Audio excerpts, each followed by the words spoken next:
kita ni dia akan panjang ya. Jasad Firaun sekarang ni, Tutankhamun yang musuh dengan Nabi Musa, sekarang ada di Museum Mesir di pada seal, tak boleh tengok, tak dibuka. Dia tu Tutankhamun, sebab dia punya kuku dia tiap-tiap 15 minit dia panjang satu hud kuku dia naik, tapi dia tak hidup, dia mati dah 2400 tahun yang sudah ya. Tapi dia punya kuku akan panjang every 15 minutes satu hud, nampak? Maka tu dia selimut dia punya badan, kuku tu selimut badan dia. Ini waktu hidup Tuhan buat seorang hidup yang macam tu.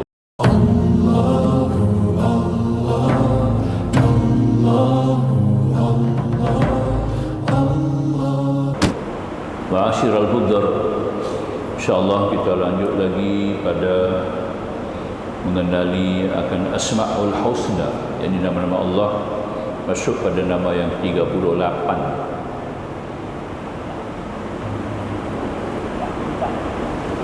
Masya Allah.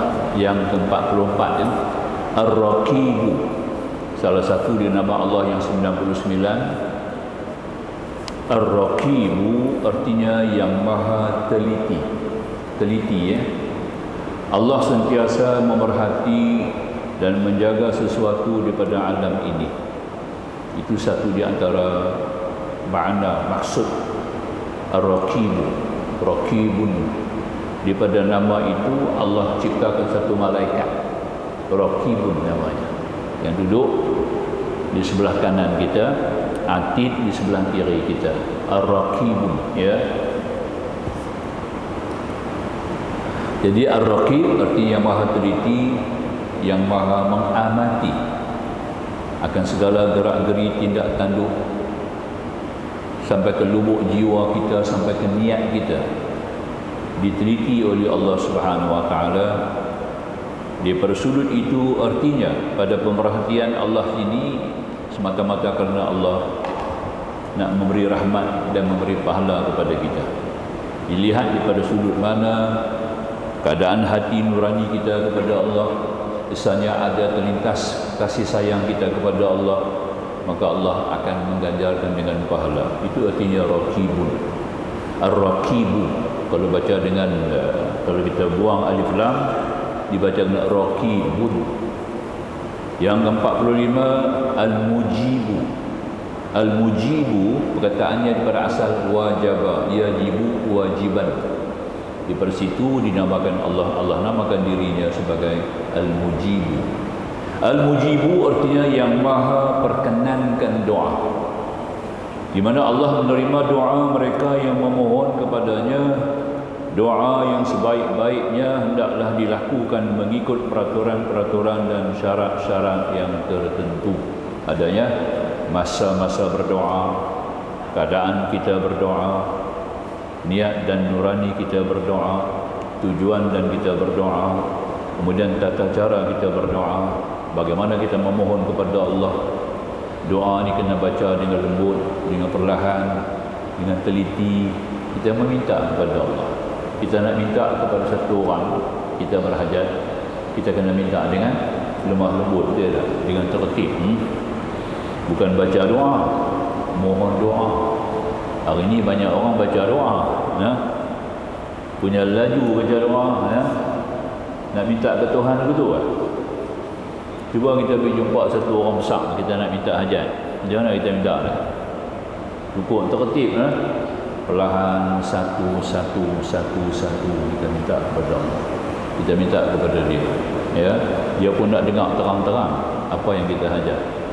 Tu. Lepas itu baru boleh. Bukan kita hanya sekadar baca doa, ya. Sekadar baca boleh, itu sebabnya doa-doa kita tidak dimakbulkan, ya. Kebanyakan doa-doa ini mohon kepada Allah tidak dimakbulkan. Dia kena minta ikut tertib, sepasai. Dan kita mesti faham pula kalau kita baca doa dalam bahasa Arab, kita kena reti tiap patah doa yang kita minta, ya. Jangan kita hafal doa, kita baca yang hafal, makmum dah tak reti, tu imam pun tak reti, ya. Orang baca doa pun tak reti. Jadi apa yang kita minta kepada Allah, ya, kosong, ya.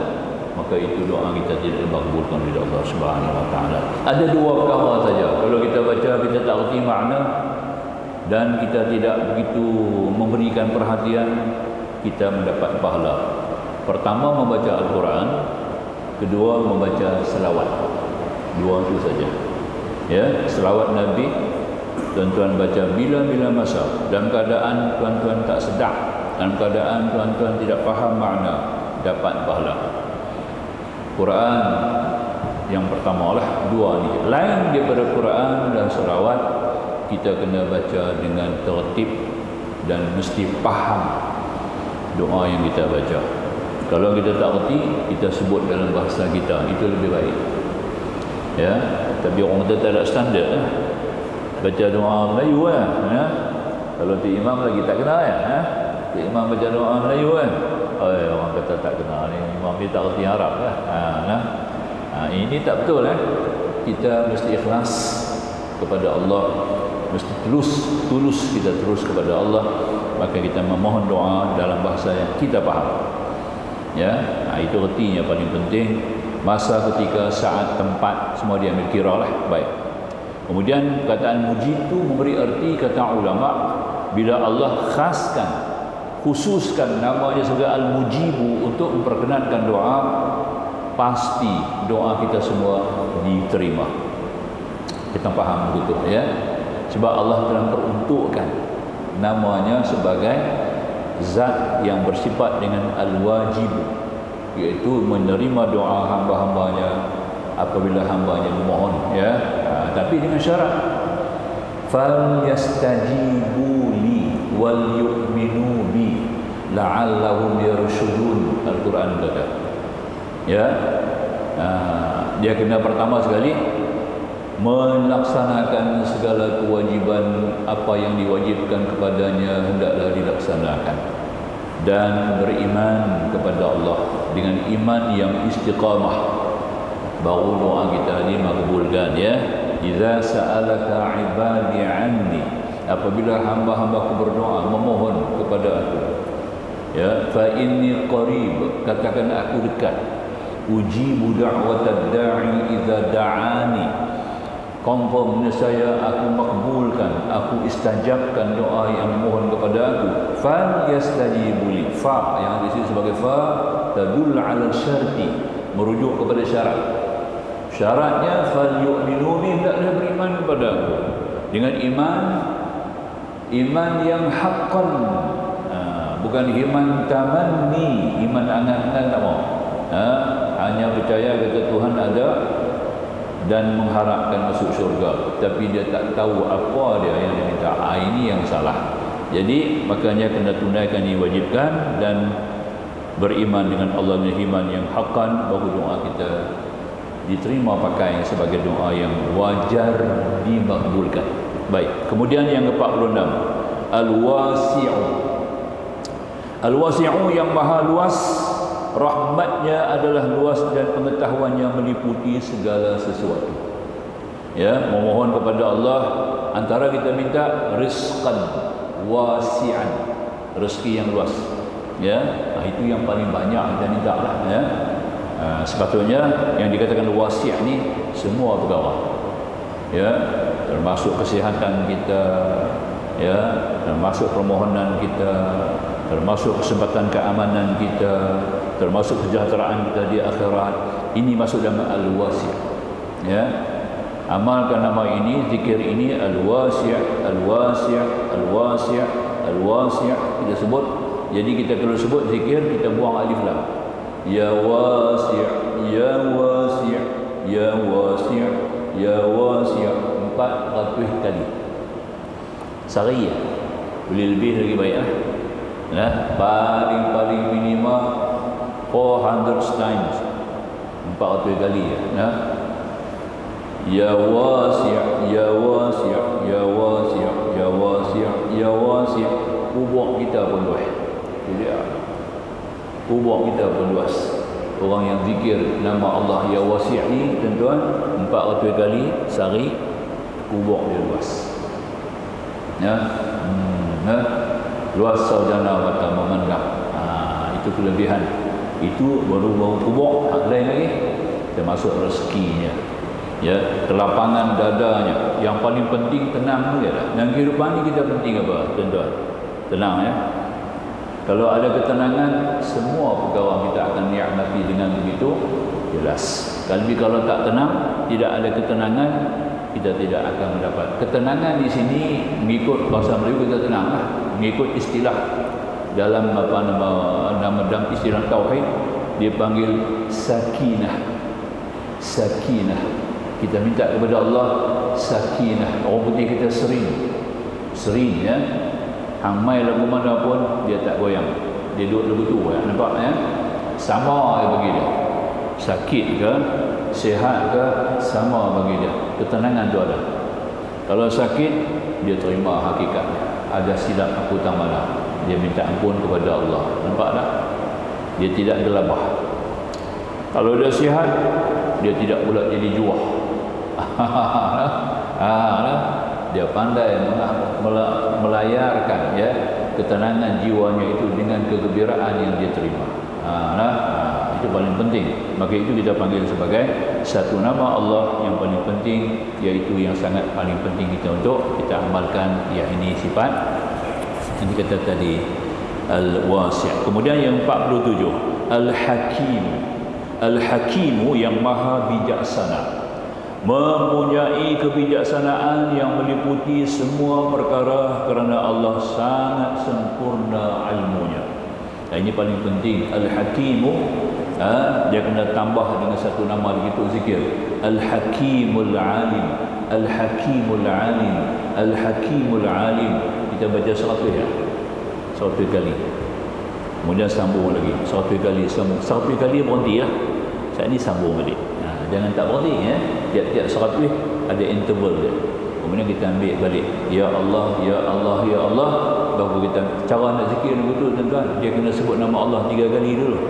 Ya Allah, Ya Allah, Ya Allah. Baru kita ambil Al-Hakimul Alim, Al-Hakimul Alim, Al-Hakimul Alim. 100. Kemudian saat ini kita berhenti. Kita nak ambil balik, kata lagi Ya Allah, Ya Allah, Ya Allah. Baru kita ambil balik Al-Hakimul Alim. Cara nak zikir, nak zikir nama-nama Allah, dia kena zikir begitu. Jembang, ya. Kita buat begitu, maknanya insya-Allah Allah akan bagi kita hikmah. Yang kita perlu hikmah dan tuan mengaji, menuntut ilmu, ya, sehingga sampai kepada tahap kita bersungguh-sungguh lah kita mengaji katanya. Yang kita perlu apa dia tadi? Bila kita sudah menuntut ilmu, kita perlu hikmah. Allah akan bagi hikmah, barulah kita akan mampu, kita akan terdaya, kita akan suka melaku dan mengamal. Banyak orang ada ilmu tapi tak mau amal. Banyak ada ilmu segan dengan amal.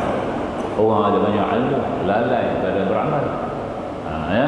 Jadi kita nak amalan kita sejalan dengan ilmu kita, maka kita mesti mengharapkan turunnya hikmah. Hikmah Allah pegang. Sebab Tuhan kata tu'til hikmata man yasha. Allah memberi hikmah kepada siapa yang dia suka. Wa may yu'tal hikmah faqad utiya khairan katsira. Maka barang siapa yang Allah anugerah kurniakan kepadanya hikmah, maka ia mampu melakukan kebajikan yang banyak. Itu dia, nampak tak? Banyak kebajikan dia boleh buat sebab ada hikmah. Jadi sekarang kita mengharapkan hikmah, ya. Nak hikmah, kita kena bersihkan jiwa kita dulu. Kita punya persada iman tu adalah hati nurani kita tu mesti bersih. Hati jadi nurani. Kita ni ada 3, ya. Fizikal lahiriah kita, ya, rohani dalaman kita, nurani. Nampak tak, ya? Cahaya jiwa kita. Kita perlu 3, tuan-tuan. Kalau 3 tak ada, memang hanyut. Pertama kita perlu luaran, kita perlulah, iaitu kita perlu kita punya luaran ni, maknanya kita jasad kita yang kasar ini penting kita kena jaga. Betul tak? Jasad kena jaga daripada apa? Penyakit lahiriah, ya. Kita makan ubat, kita berpantang, ya. Kita lakukan apa-apa yang boleh untuk menjaga kesihatan luaran kita, tentu pasti. Kemudian dalaman kita rohani. Rohani pula kita kena bersihkan rohani, dipanggil tazkiyatun nafs, membersihkan kita punya nafsu, paling penting sekali ya. Antaranya membersihkan kita punya cara pemikiran, akal nombor satu ya, dan isikan akal itu dengan ilmu. Kalau kita tidak isikan akal dengan ilmu, itu suatu pembaziran. Tuhan bagi akal, tak isi ilmu, mubazir namanya. Besok Tuhan ditanya kita, akal tu dia punya, maknanya kita mesti segar, kayakan akal kita dengan ilmu. Ibnu Qayyim al-Jauzi dalam Madarijus Salikin kitabnya. Cuba tengok dalam Madarijus Salikin, tak ada kitab Melayu itu dan kitab Arab ya. Tapi Ibnu Qayyim al-Jauzi sebut ada 9 pembaziran yang dilakukan oleh umat Islam tanpa sedar. Nampak? Antaranya pembaziran akal, dia kata. Pembaziran akal, umat Islam tidak mengisinya dengan ilmu. Bila ilmu tak ada, macam mana kita nak jalankan? Sedangkan akal merupakan sebagai penggerak, bukan penggerak. Kalau jam dia motor dalam tu, dia punya penggerak kepada seluruh perjalanan hidup kita. Itu akal nombor satu. Maka tu Allah bagi pula akal tu ada 5 akal mengikut Badi'uz Zaman Said Nursi, seorang filosof Turki ya. Dia punya kaji ya, 3 duk tadi, 3 atas 3 ni lah kita buat PhD, 3 ni paling tinggi kita buat PhD 3 ni ya. Nombor 1 akal fikri depan, kedua akal gharizi belakang, subconscious mind orang putih kata ya, dan setengah ni akal salimi. Maka Nabi tekan yang di atas ni, yang tengah tu very important, sebab dia nak bawa turun, fikir, simpan, olah, bawa turun, masuk ke sini. Nampak tak? Ini para ulama kita punya kaji lah. Hujjatul Islam Imam Al-Ghazali ya, Ibnu Maskawai, seorang ulama tauhid, ulama tasawuf ya, Abdul Qasim bin Ali Al-Baghdadi ya, sampai kepada ulama-ulama kita yang ke belakang ni, semuanya mengkaji begitu teliti. Akal fikir di luar, dia tangkap depan. Sebab tu dai ni kita kena jaga. Sembahyang kena buka dai, wajib kan? Tang lain tak apa, tang dai kena buka, wajib kena buka. Semua mazhab tidak ada khilaf, semua mazhab ya. Hari ini ada 6 mazhab yang berjalan di muka bumi sekarang. 6 mazhab je tinggal yang tinggal sekarang lah. 4 mazhab yang umum, 1 Daud Az-Zahiri, satu lagi Syiah Zaidiyah.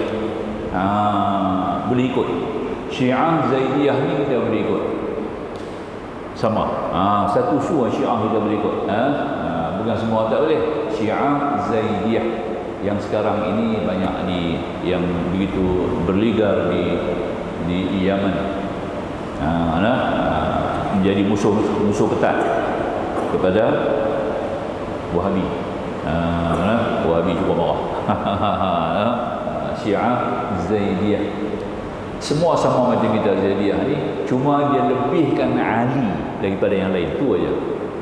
Sahabat-sahabat semua dia tak Ali nombor 1, tu aja lah, tinggi pada Abu Bakar lagi. Itu saja Zaidiyah ni. Yang lain sama macam kita ya, sembahyang semua macam kita ya. Tak ada mendewa-dewakan Ali ya, ataupun menolak mana-mana para sahabat yang lain. Syiah Zaidiyah ya. Kemudian Daud Az-Zahiri. Daud Az-Zahiri ni lebih kepada faham sunnah dia panggil ya.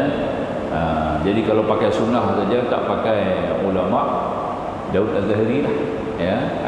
Antara faham Daud Az-Zahiri, orang yang tinggal sembahyang, orang yang tak sembahyang, tak kira dia tak sembahyang tu kerana malas ke, ataupun dia lupa ke, tak sembahyang ke, dihukum kafir. Tu dia berat sikit, hukum kafir terus tak sembahyang. Saya terlena, kafir juga, tu dia. Saya terlupa, kafir juga, tu dia. Dia kira tak sembahyang saja, tak kira apa sebab, dia pukul sekali ya. Man taraka salat, nampak tak? Dia tak ambil ya. Muta'abbidan, dia takbir dengan sengaja tadi. Dia kata, "Oh imam, lupa ke, tertidur ke? Kalau tak sembahyang, kafir." Senang, berat sikit lah. Takut gitu. Itu dia punya berat, ya. Yang lain tidak ada. Itu dua. Mengikut 6 mazhab ni tidak ada khilaf yang kita sebut tadilah. Jadi pendek kata, yang boleh kita ambil sebagai perhatian. Jadi akal, fikir yang depan ni kita kena jaga. Sudut buka dahi. Kalau mazhab Hanafi lagi berat. Dia nak sujud tu atas tanah betul-betul. Dia tak mau sujud atas kapet. Itu masjid kita lah. Nampak ya? Masjid kita ni ada Hanafi lah. Kita pakai yang mirip pada pendapat Hanafi, iaitu tempat sujud ni mesti buka. Dia tak boleh lapik, tak boleh. Itu yang paling betul, itu yang benar. Imam Ghazali pun sebut dalam Ihya Ulumuddin, sujud afdal, dia kata. Sujud dahi kita mau kena tanah. Ya, bagi kena tanah. Rupanya ada sebab, ya, pengkaji secara ilmiah. Para saintis secara ilmiah kaji, dia kata betul. Kita nakkan dia punya earth tu kena. Nampak? Macam tapak kaki kita juga berjalan. Kalau tak ada kasut, kita berjalan atas tanah, kita akan dapat earth, kesihatan. Bagus, ya. Dia bagi sebab kita ni satu di antara zat, kita ada current pada kita ni. Kita ada current, ya. Kita ada current, tuan-tuan. Kadang-kadang orang current lebih, dia pegang benda, dia short kan. Pegang besi short kan. Ada kan? Itu dia. Anak saya seorang kena begitu. Pegang apa benda short. Bukan orang current lah. Dia punya current dah lebih. Earth dia. Jadi kita berjalan tanpa kasut. Sebab itu Imam Malik, mazhab Maliki, Imam Malik sepanjang hayat tak pakai kasut. Tak pernah pakai kasut. Ya, sepanjang hayat tak pakai kasut. Imam Malik, Madinah. Sebab dia berjalan di Madinah, bumi itu, bawah tu dia kata, di bumi itu menampung jasad mulia Rasulullah. Dia malu nak pakai kasut, selipar tak pakai. Nampak? Jalan berkaki ayam. Tak naik kenderaan. Kaldir dia tak naik, unta dia tak naik, kuda dia tak naik, jalan kaki. Imam Malik. Itu dia. Punya hebat. Itu kita ambil faham. Makanya tadi ni kita sujud, dari terbuka. Kita lapik kapet, ya, tambah-tambah kalau imam 2-3 kapet, 2-3 sejadah, ya. Kita tak rasa nikmat sujud tu, ya. Nikmat yang kata keren daripada bumi tu kita tak rasa, ya. Itu ya. Patutnya tu imam tu bagi selapih tu lah. Tak nipih, ya, selapih. Nampak, ya. Supaya dia dapat merasai kesan daripada bumi tu. Itu dari kita penting, ya. Baik. Habis yang kedua, belakang. Subconscious mind, orang putih kata. Belakang. Dia simpan. Sampai umur kita waktu 5 tahun dulu apa kita buat, kita boleh ingat dia hari ni. Betul tak? Masa umur 5 tahun apa-apa perkara kita buat, kita boleh ingat lagi, kan? Tidak lah. Simpan di sini. Itulah kita nak olah. Kalau dia yang tak berapa sesuai, dia akan buang. Maka kita tidur malam, dia keluar. Nampak tak? Orang kata mimpi, kan? Bukan mimpi, mainan tidur. Untuk buang wis daripada apa yang belakang. Dia imbangkan. Yang tengah ni dia panggil al-aqlus salim. Sebab tu Nabi kata al-aqlus salim fi jismi salim. Akal yang salimah ada pada jasad yang salimah. Itu Nabi kata. Penting, kan? Yang di bawah ni ada dua. Pertama kita panggil akal. Yang pertama kita panggil akal budi. Ya. Akal budi. Kita panggil akal ruhani. Yang bawah kedua akal nurani, ada dua bawah ni. Pertama akal ruhani, kedua akal nurani. Ini kata Imam Ghazali Ihya Ulumuddin, Allah Taala jadikan akal pada hati manusia. Tak ada siapa bantah, nampak? Tak ada saintis mana bantah, nampak? Sebab dia pergi yang terbesar, Imam Ghazali, ya. Allah jadikan akal pada hati manusia. Itu dia. Ya. Allah letakkan ilmu pada hati manusia. Sebab ilmu boleh angkat. Ilmu boleh angkat. Akal tak boleh angkat. Nampak? Dia jadikan dengan dia letak, tak sama. Ya. Ilmu merupakan cahaya, Allah letakkan di mata hati. Akal sebagai cahaya, Allah jadikan di mata hati. Tengok ada beza, ya. Imam Ghazali sebut. Maknanya kata akal sini kita panggil akal budi. Yang ni lah yang kita perlu ekstrakkan dia, kita perlu janakan dia sehingga dia jadi apa? Ulul albab. Al-Quran sebut ulul albab, ya. Dia ada advanced thinking dalam, ya, suatu kekuatan yang dengan dia saja boleh berinteraksi dengan alam malakut, alam malaikat. Bila kita bersembahyang, kita boleh kita ada interaksi dengan alam malakut. Nampak tak? Kalau kita punya hati nurani ini cerah, mata hati kita cerah, kata orang lah, itu panggil hati nurani, hati rohani. Profesor Dr. Hamka kata akal budi. Dia bahasa Melayu, akal budi. Nampak tak? Bila akal budi mendahirkan pekerti, kita panggil budi pekerti. Faham tak? Ya, dia menjauh macam tu lah, ya. Kita kena faham sampai begitu. Unsur-unsur inilah yang menyebabkan manusia diistilahkan sebagai ahsanul takwim. Inilah ahsanul takwim. Kita satu takwim yang begitu indah, yang terbaik. Tidak ada takwim yang lebih baik daripada manusia, kerana ada unsur tiga. Zahiriyah dia pun sempurna, batiniyah dia pun sempurna, nuraniyah dia pun sempurna. Tiga dimensi ini kena ada dekat kita. Nampak, ya? Sebab tu kita menghadap Allah 3 dimensi. Sembayang, ya. Sembayang 3 dimensi. Mata kita, mata tu makna kata dia datang daripada lahiriah. Mata tu datang daripada jiwa kita dalam roh. Kita tengok tempat sujud, kita tak boleh tengok luar. Nampak tak? Kenapa kena tengok tempat sujud? Ya, satu dimension yang pertama daripada mata, tengok tempat sujud. Ya, dimensi yang kedua menghadap Kaabah, jasad kasar kita. Dia ambil dada saja, lain tak apa. Kepak dada tu kena menghadap kiblat, lain tak menghadap tak apa. Nah, kaki pergi keliling, tangan pergi keliling tak apa, kepala pergi keliling tak apa. Dada kena menghadap. Ini dimensi yang kedua, ya. Di makna kita lahiriah. Yang ketiga, dimensi nuraniyah. Nah, hati kita kepada menghadap Allah Subhanahu Wa Taala, fokus dia sidratul muntaha. Sidratul muntaha. Dia kena jauh sikit dalam ni, ya. Jadi saya dekat perkara ni kita kena beli sungguh. Nampak, ha? Bukan pakai main dengar-dengar, ya. Dia kena committed, iltizam, ya. Baru kita akan kuasai semua, ya. Sebab tu Nabi terima sembahyang di langit, tak terima di bumi. Nabi terima sembahyang di langit, kan. Ada pasal lah tu. Cuba kita tanya balik, kenapa di langit? Apa dia turun di bawah? Dia bagi, ya. Zakat, puasa, haji semua bagi di bawah, sembahyang bagi di atas. Menunjuk kita dia cukup tinggi, ya. Dia punya kejauhan, dia punya amalan, semua gerak-geriknya bukan daripada unsur bumi. Tidak ada unsur, semua unsur langit. Takbir, Fatihahnya, rukuknya, sujudnya, tahiyatnya, ya. Segala sunat-sunat abaannya semuanya dilakukan oleh para malaikat. Sembahyang itu 100%, 100%, ya. Dia punya konten itu semua datang daripada amalan-amalan para malaikat, bukan amalan bumi. Maka itu kita kena sambung balik dengan langit. Bila kita bersembahyang tu kita kena ada kontak kita dengan langit, ya. Kena ada kontak dengan langit. Maka itulah kita perlu menghubung di sini. Dia punya apa? Frekuensi dia datang daripada kita punya nurani. Faham, ya? Wallahu a'lam. Kita tentu sikit bab ni. Ke-48 Al-Wadud. Al-Wadud yang Maha Pengasih. Allah sangat inginkan kebaikan kepada hamba-hambanya, membuat baik kepada mereka. Wadud ni lebih kepada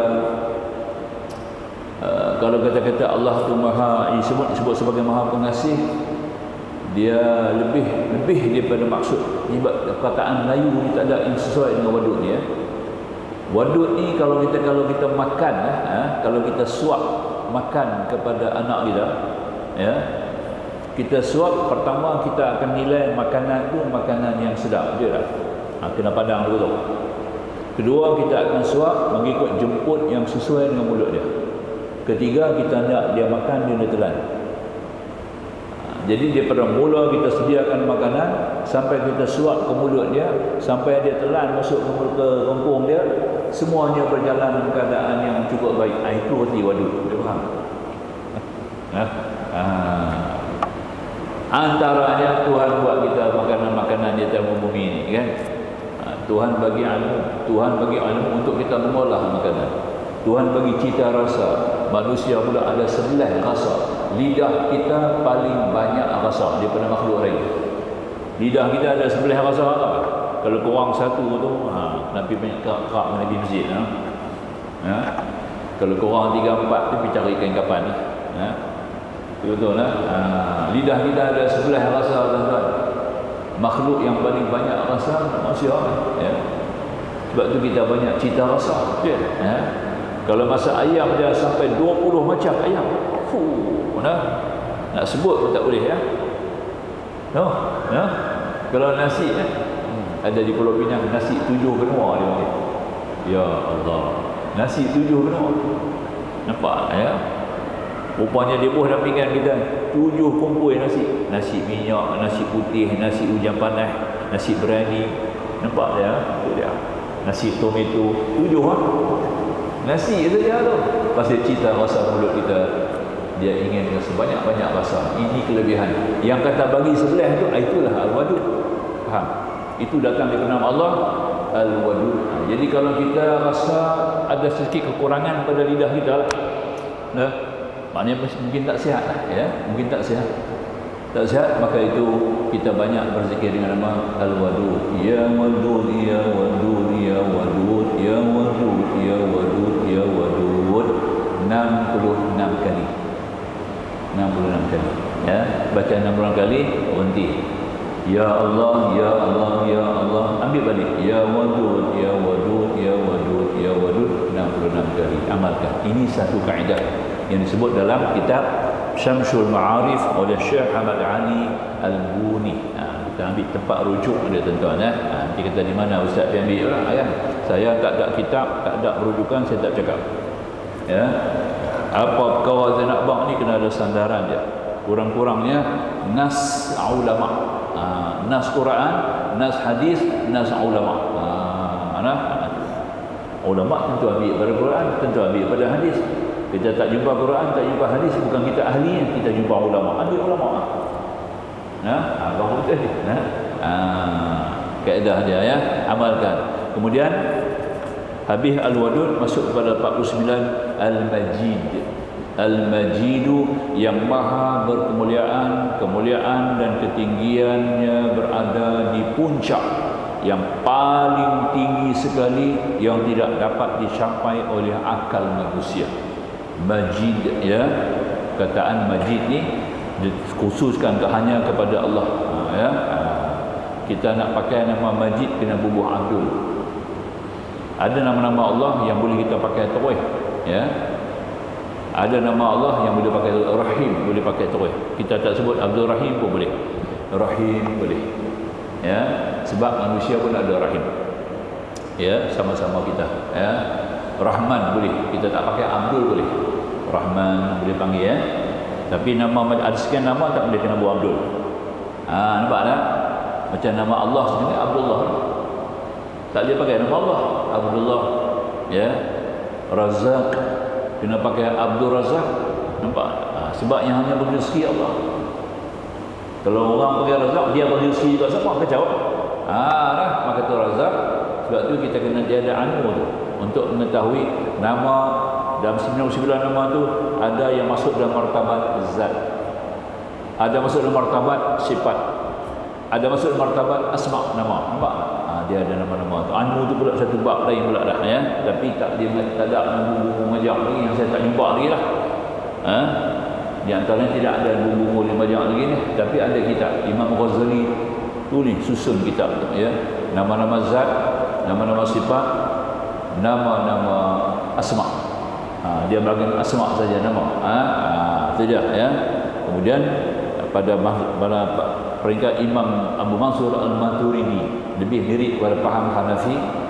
Dia ada asingkan pula, ada sifat-sifat, nama-nama sifat-sifat Allah, nama-nama Allah yang masuk dalam pekerjaan af'al. Dia panggil sifat-sifat takwin ya, sebab ambil pada nama Allah kun fayakun. Jadi Allah itu sebagai yang menjadikan, maka ada sifat-sifat takwin. Dia bagi seorang sifat musawwir, merupakan anak dan rahim ya, merupakan rupa kita sendiri. Itu masuk dalam perkataan musawwir, ya, ada sebut kan. Jadi itu caranya kita halusi sikit nama-nama Allah ni. Memang luas perbahasan dan perbincangan dia, ya, begitu di kalangan para alim ulama. Jadi Al-Majid ni adalah masuk dalam nama-nama martabat zat. Macam Al-Jabbar, Al-Qahhar, Al-Jalal, Al-Kabir. Nampak tak? Itu masuk dalam kumpulan nama-nama Allah yang bermartabat zat. Sebab tu kita kena bubuh di awal dia dengan Abdul. Kalau nak pakai Abdul Majid, Abdul Jabbar, Abdul Qahhar, Abdul Jalal. Nampak? Abdul Kabir. Itu dia. Kalau tidak kita sama naik Tuhan. Jalal. Oh, hebat. Ini lah. Tu ada di antaranya Azim, Abdul Azim. Tu kena pakai nama Abdul, ya. Ada nama kena pasang Abdul. Sambung. Yang Maha berkemuliaan. Jadi kita nak sebut nama-nama ini, kita kenalah dengan menjadikan dia sebagai, nak pakai pada manusia lah, kena ada Abdul, ya. Majid ni maknanya yang paling berkemuliaan. Dia masuk dalam istilah, dalam nama Allah Al-Kabir, ya. Kita bila angkat takbir Allahu Akbar, kerana dia bersifat dengan kabir. Pertama, dia bersifat dengan jalal, dia bersifat dengan qahar, dia bersifat dengan jabbar, dia bersifat dengan wahid, dia bersifat dengan majid, dia bersifat dengan adi, dia bersifat dengan azim. Itu dia. Nama-nama itu masuk dalam kabir yang kita kata Allahu Akbar. Itu dia. Sebab itu bila kita sebut begitu, mengikut dasar hadis, bila kita kata Allahu Akbar, kalau Allah terimalah kita punya takbir tu, tiap-tiap pori-pori kita, bulu roma, ya, keluar satu dosa, masuk kebajikan. Banyak mana pori ada kita, bulu roma, lubang bulu roma banyak. Sebilang-bilang pori atas badan kita ni keluar dia punya kesalahan, dosa, masuk kebajikan. Hanya dengan mengatakan Allahu Akbar. Baik. Boleh, ya? Semua tu, nama-nama tu ada di tapak tangan kita. Ya, tapak tangan kita. Tuan-tuan boleh tengok sendiri lah. Belah kanan dia rendah pada kiri ni. Kiri lebih besar pada kanan tau. Tapi orang selalu kata kiri lemah kan. Tengok kita punya darah pusingan ke mana. Kanan di kiri kan. Darah kita berjalan kanan di kiri pun kiri di kanan. Tawaf punya tawaf Kaabah. Ya. Tadi syukur. Kita tawaf kanan kiri kan. Kiri itu besar lagi. Tapi orang abaikan kiri. Sebab kiri lah paling banyak penting untuk kebajikan. Nak cuci najis kanan tak mau. Kiri mau. Nampak? Nak pegang benda-benda yang luar kita nak buang, siapa nak pegang? Kiri nak, kanan tak mau. Kanan dia nak elok-elok kan? Nampak? Sebab tu kita angkat tangan kena sejajar. Salam pun kena dua-dua belah. Nampak? Supaya kiri ni juga menentukan masuk syurga atau tidak akhirat besok. Tangan kiri ni menentukan masuk syurga. Kalau dia terima belah belakang, nampak? Wa amma man utiya kitabahu wara'a dhahri fasawfa yad'u subura wa yasla sa'ira. Quran kata, barang siapa terima kitab ke belakang, tangan kiri lah dia, nampak, ya, maka dia akan dilempar masuk ke dalam neraka sa'ir. Kiri. Jadi kiri takut dia minta hari-hari kepada kanan, hang tolong buat elok-elok tau. Kalau tidak aku kena. Hang lah tolong nak kena buat elok-elok lah. Kalau tidak aku kena. Hang tunjuk yang elok, hang bawa yang elok, hang pegang yang elok lah, supaya aku selamat. Nampak tak? Kalau kena belah kiri ni kau aku. Nampak? Nama Allah belah kiri lebih. Dia ada 81 tuan-tuan. Dia tak tapak tangan tuan-tuan tengok. Huruf Arab kan 81. Ya, belah kiri 18, kanan 18 lah. Kanan 18. 18. Nampak? Kiri 81. Ya, maknanya kita berat kiri lah. Tapi kita pandang kiri lah. Kiri lah paling banyak sekali berkebajikan dengan kita. Paling banyak berjasa dengan kita. Paling banyak mengambil berat. Nampak? dia terima hak kanan, tak mau dia terima. Dia ya, maka itu kita kena fahamlah. Jadi pendeknya kita kena semua ada jalan tapak tanya tujuh lah. Kenapa kita takbir? Kita kena menghadap tapak tangan kita kepada kiblat. Ya, ada sebab. Sama juga bila kita nak tekan naik, kita nak naik rakaat kedua, kita tekan tapak tangan kita. Silakan muazzin dengan segala hormat mengumandangkan azan, silakan.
سيدنا محمدا الوسيل والشرف والدرجة العالية الرفيع والمقام حلت شفاعة الكرب ورحمة.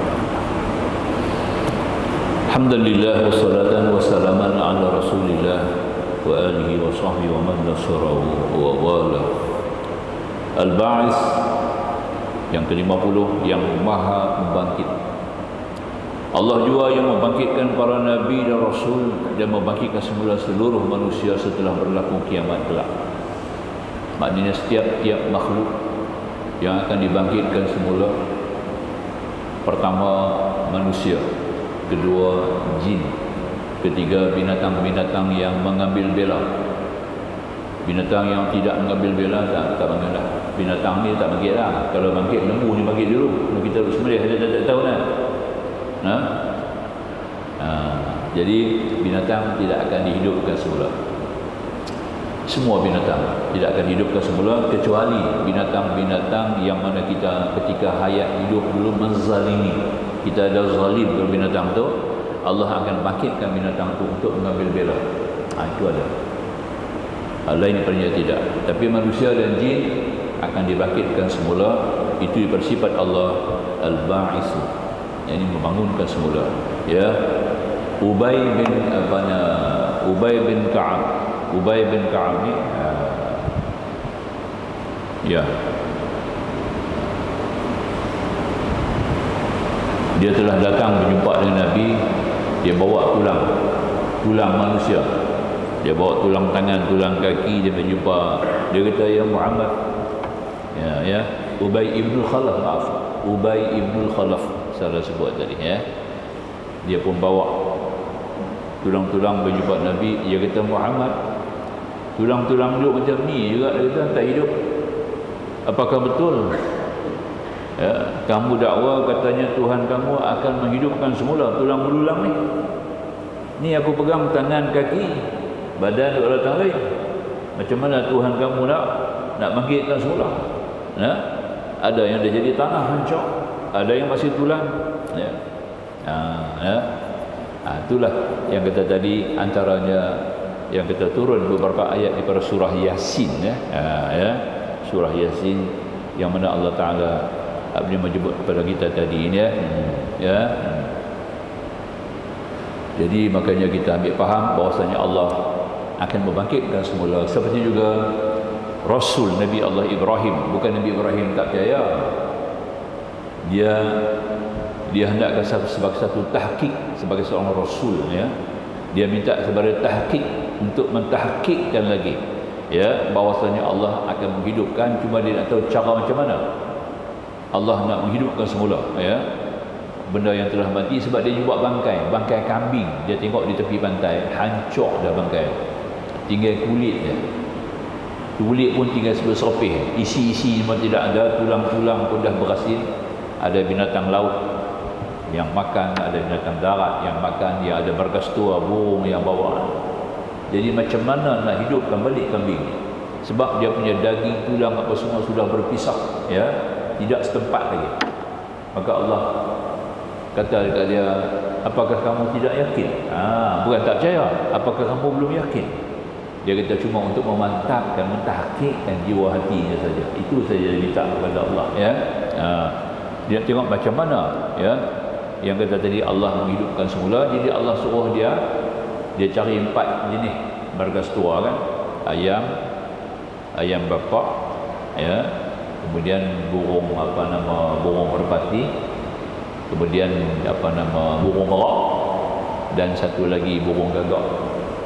4 macam burung, ya. Cincang lumat hancur, campur, orang utara kata gui. Gaul, ya, bahasa betul, ya. Gui dia kata, campur semua gui. Kemudian ambil 4, jemput, bahagi 4, letak di 4 gunung, kemuncak 4 gunung. Kemudian kau panggil dari Pak, wahai gagak, wahai ayam bapak, wahai merak, wahai gagak, panggil. Wahai merpati, panggil. Dia panggil gagak, daging gagak burung darat terbang dari itu. Dia panggil ayam bapak pula mai kat dia sebelah, ya.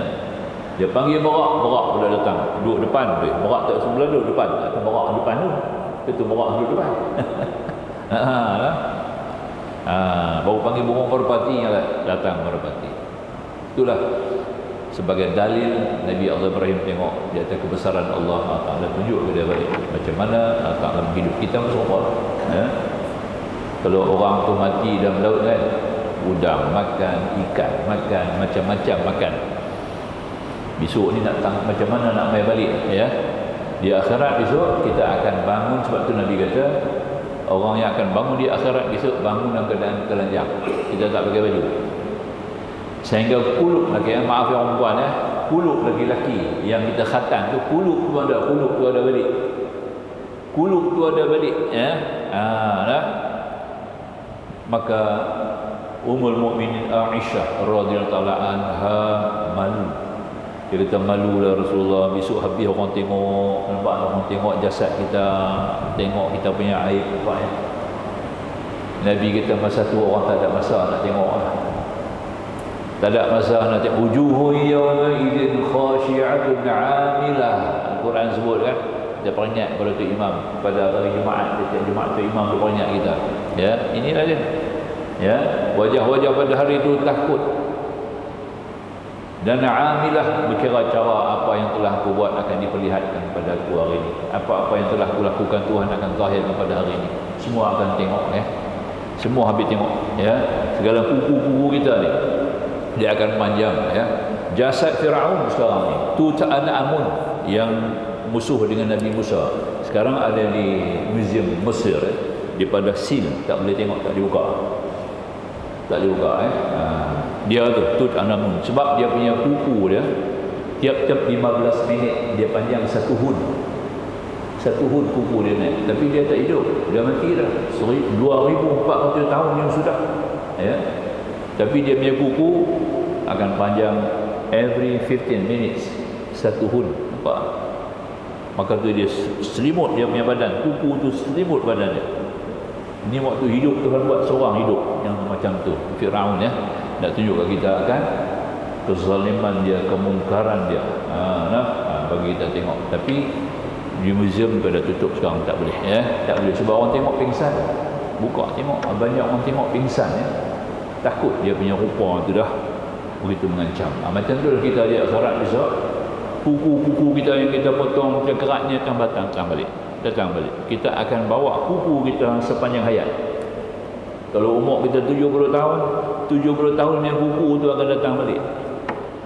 Bayangkan tengoklah macam mana rupa kita ya. Janggut pisang kita tadi semua akan datang balik. Dia akan balik. Inilah bawah nama Allah yang sebut tadi ini, yang disebut sebagai nama Al-Ba'is. Ya. Tu dia kata. Kemudian yang faham ya. Jadi maka itu kita kenalah sedar, tapi bukanlah semua orang jadi macam tu. Hakikatnya manusia akan bangun begitu, tapi akan ada manusia-manusia, moga-moga kita masuk kumpulan itulah. Kita akan bangun dalam keadaan yang indah, cantik. Dengan berpakaian.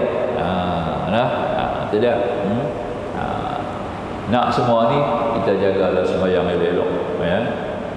Sembahyang ada 13 rukun. Al-Imam Syafi'i khaskan 13 rukun sebab ada 13 ganjaran di syurga kepada orang yang sembahyang tuan-tuan. Nanti satu ketika saya bawa hadis dia, kalau boleh kita boleh faham ya. 13 rukun ni Imam Syafi'i bentuk 13 rukun ni sebab ada 13 hadis sandaran dia. Lebih daripada 13 lagi lah yang berbentuk sembahyang kita 13 rukun. Nampak? Tiap-tiap rukun sembahyang kita tadi ini akan diberi ganjaran pahala syurga. Awal-awal lagi kita akan terima dalam kubur kita. Tuan-tuan, dia ada 6 dalam kubur ya. 7 lagi kita akan dapat dalam syurga. 13 ya. 6 dalam kubur, 7 dalam syurga. Dan satu hari kita bawa hadis tu lah, cerita dengan hadis baru tuan-tuan akan nampak dengan lebih jelas betapa sembahyang itu sendiri. Kalau tuan-tuan nak ganjarannya supaya kita bangun keadaan rupa yang elok ya. Satu lagi Nabi kata, lazimkan kamu dengan membaca surah Takwir dengan surah Al-Infitar dalam juzuk yang ke-30 ya. Hafal, baca dalam sembahyang. Bawa sembahyang sunat. Kalau kita bukan imam, bawa sembahyang sunat lah ya. Bawa dalam sembahyang fardu orang perempuan, jika tak berjemaah, jika boleh sembahyang fardu ya. Kita kebangun, kita hafal 3 surah dengan surah Insyiqaq. Satu pertama surah Takwir. Surah Takwir, idza syamsu kuwirat wa idza nujumu kadarat wa idza jibalu suyirat wa idza al-isyaru 'uddilat ila akhir. Surah Takwir. Surah yang kedua, idza as-samaa'u fatarat wa idza al-kawakibu intatharat wa idza al-biharu fujjirat wa idza al-quburu bu'thirat. Itu surah yang kedua. Surah yang ketiga, idza as-samaa'u inshaqqat wa adinat li rabbiha wa huqqat. Apa ya? Tiga surah ni lazim tuan-tuan baca dalam sembahyang. InsyaAllah tuan-tuan bangun besok akhirat, bangun macam dalam pesta, ada kata. tak nampak sesuatu yang menakutkan, kita akan bangun dan seolah-olah kita berada dalam satu keadaan yang cukup gembira, suasana mahsyar yang sangat menarik. Tiga surah ni. Sebab tu Nabi suka baca pada semayang subuh. Semayang subuh Nabi dibawa tiga-tiga surah ni. Sering Nabi bawa dalam semayang subuh. Maka tu sahabat tanya, ya, engkau sering bawa surah-surah ini pada semayang subuh Rasulullah. Rasulullah kata, ya, mengikut dalam tafsir, kita buka dalam tafsir Ibnu Katsir, ya. Sekarang ada terjemahan dalam Melayu kan.